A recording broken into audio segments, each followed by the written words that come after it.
काला गुजरा में काला गेट मोहल्ला में खड़े हैं, जहाँ पे एक मसला बन गया है। जैसे काला डैम मसला बना हुआ है, इसी तरह एक गली का मसला बना हुआ है और काफ़ी अरसे से ये गली बन नहीं रही।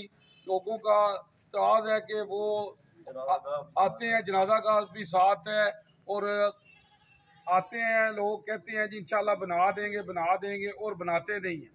हाँ जी, तो वहीं जनाब बात करते हैं। जी सामने जी वालेकुम सलाम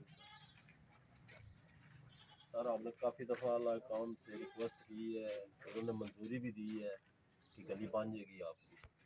कहते हैं कि फ़ंड भी रिलीज़ हो गया है, चौधरी जफर इकबाल साहब, आज बन जाएगी कल बन जाएगी। 4 साल इन्होंने हुकूमत की है और गलत कमिटमेंट की है हमारे साथ। ये जनाजा गए सामने, जनाजा लेके नहीं जा सकते। ये सामने देखिए आप, हम जनाजा लेके नहीं जा सकते। 200 घर है हमारा यहाँ पे कम से कम, तो सारे एल ए